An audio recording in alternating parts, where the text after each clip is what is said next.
তৃণমূলের সুপ্রিমো একসময় বলতেন খেলা হবে, যদিও দেবাংশু এই স্লোগানটা এক প্রকার বাংলাদেশ থেকেই নিয়ে এসেছিল। হ্যালো, দিল্লিতে ভাই খেলা হবে, বন্ধু এবার খেলা হবে। এমনকি এই স্লোগান মমতা বন্দ্যোপাধ্যায়ের মুখেও বারবার শুনেছি আমরা। আসলে তিনিও পলিটিক্সকে বা নির্বাচনকে খেলা ভাবতেন, আর এই খেলা ভাবতে ভাবতে গোটা তৃণমূল কংগ্রেসের রাজনীতি হয়ে উঠল খেলা। সে খেলা অবশ্য এখন কাজে লেগেছে অরূপ বিশ্বাস এবং ববি হাকিমের। ববি হাকিম মিনি পাকিস্তান বলেছেন কি বলেননি সে নিয়ে কম বিতর্ক হয়নি।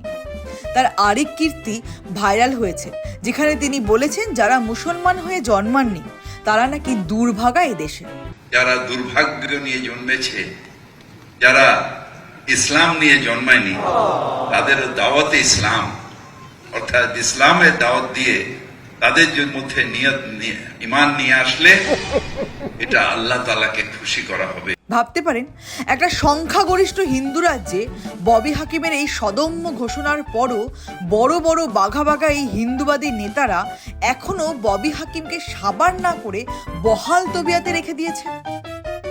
এই সমস্ত হিন্দুবাদীরা কোথাকার হিন্দুবাদী তা নিয়ে সন্দেহ জাগে।